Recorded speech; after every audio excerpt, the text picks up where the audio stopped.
Grace, peace, and mercy be multiplied to you from God our Father, from our loving Lord and Savior, Jesus Christ. We've all heard this text several times and preached on it from several different directions. I'm going to try to use just a little bit of a slant on this. I'm going to refer right away to the Coptic Christians. You know who they are? Those are the Christians still living in the Holy Land, still observing many of the customs and traditions that Jesus himself experienced. And they have their own different ways of looking at things. And you may remember some summers ago, I did a whole series on the prodigal son, only using their commentaries, completely different than the way we Western Christians understand the gospel. Well, anyhow, their gospel, the Coptic gospel, says that John was the bridegroom, and Mary was his aunt. Mary's sister was Salome.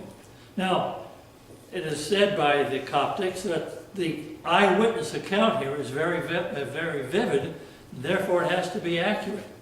And it goes on to say that how could Mary, if she were a stranger to the party, how could she possibly order the servants around? Being that she was the sister, or even the aunt we might look at from that perspective, she had the right and the authority to order them around. That's their opinion. Now, on to another Western guy, commentary, and he says Jesus was a party crasher. I quote, "It was in a happy time like this that Jesus gladly shared, but something went wrong. It is likely that the coming of Jesus caused a problem. He had been invited to the feast, but he arrived, not alone, but with 5 disciples. 5 extra people may well have caused a problem. 5 unexpected guests might prove any festival with a problem, and the wine ran out." Did that guy read the Bible? What did it say? Jesus and his disciples had been invited. And then think of this, how much wine was available? A minimum of 120 gallons. What would 5 guys do with that? This guy doesn't begin to make any sense. Now here's a commentary that I have to say I endorse 100%. I never realized it before. John added in his gospel that the jar should be filled to the brim, therefore proving nothing could be added. No Kool-Aid mix. It was water turned into wine. I never put those two things together before. Now here's a commentary. Has to be Pentecostal.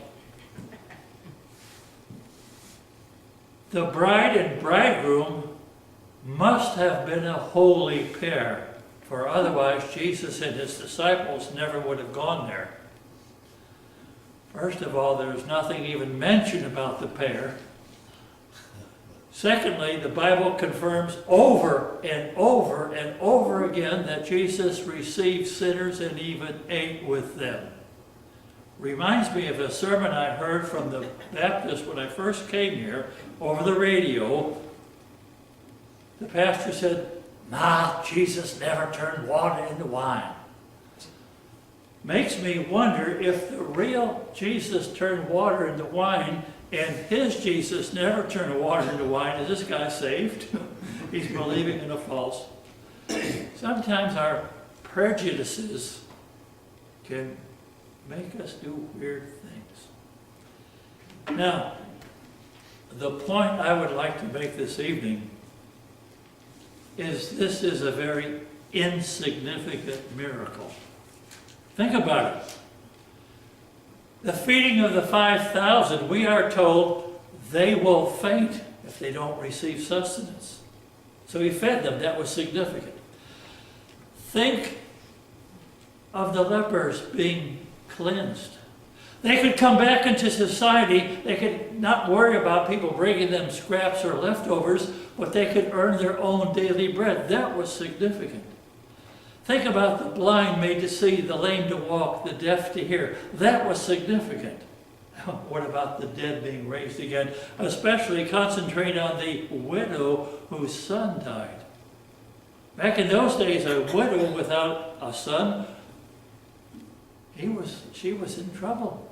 No way to earn anything. So that can, imagine first of all emotionally having your only son die and come back again, but then he's also the bread provider. That was significant. So when you think about that, a big party, wine running out, and my version says, everyone brings the choice wine first, and then the cheaper wine after the guests have drunk too much. You have a party, and one of your guests or more drink too much. You send them home. Either that or you're drunk with them, one of the two, I don't know which. That's what I would do.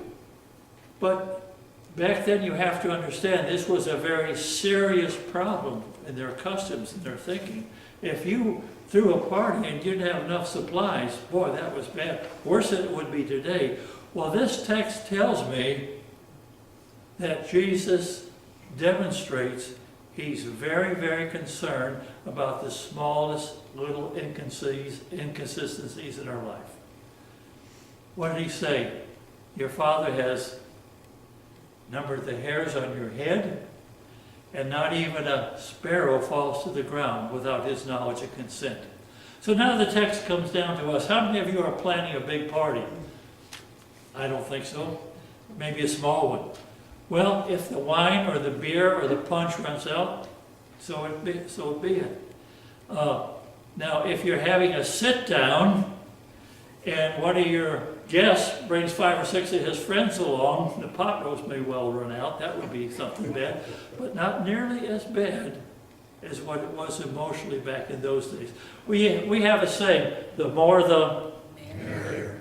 That's not true to party, especially when you have limited supplies. Whatever our problem, big or small, worrisome, maybe even life-threatening, what I see is this miracle tells us Jesus is very concerned. Think of this. Jesus is all-powerful, all-knowing. He could have performed anything for his first miracle. Drew people's attention on the feeding of the 5,000 or raising the dead. But he goes to a party, something as insignificant as this tells us God has numbered the hairs on your head, not even a sparrow falls to the ground, and your smallest problem is not too small for him. There was a man called Peter Frank. 1734 wrote a hymn. You know that hymn, everybody? You don't know it just by the name of the author? What's wrong with you? It's in a Lutheran hymnal. With the Lord begin thy task. Jesus will direct it. For his aid and counsel ask, Jesus will perfect it. Every morn with Jesus rise, and when day is ended, in his name then close your eyes, be to him commended. Let each day begin with prayer, praise and adoration. On the Lord cast every care. He is your salvation. Morning, evening, and at night, Jesus will be near you. Save you from the tempter's might. With his presence, cheer you. In other words, Jesus is always there. And we need to acknowledge that, to experience that, to feel that, and to invite him into everything. I'm going to teach you a little German now. When I was in Germany as a pastor, both the state church and our Missouri Synod branch used this as a slogan for the year. Christus im Alltag. It's an idiom. What's an idiom? An idiom is a bunch of words that mean more than what the words say. Example, that puts me on the spot.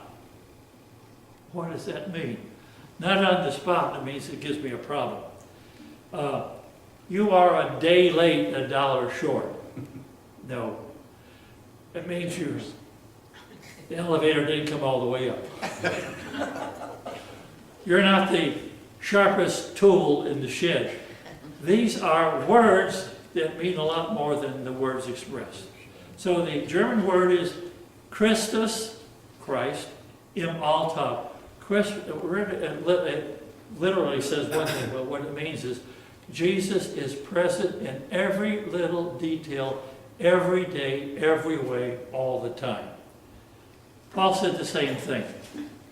In him we live and breathe and have our being. Christus in Alltag, I want you to remember that. He was at the wedding. He was at the side of the mountain where 5,000 hungry people were. He was in the towns and villages where people brought him all kinds of people that needed to be cleansed and healed. And he's in your Alltag, at the sink, when you're doing the dishes, outside when you're cutting the grass. As you come into the house of prayer and pray to him, and as you close that prayer saying, words, thy will be done. When? Im Alltag. In everything that we do, Jesus says, lo, I'm with you always. always. For the significant and the insignificant moments. In the name of the Father, Son, and Holy Spirit.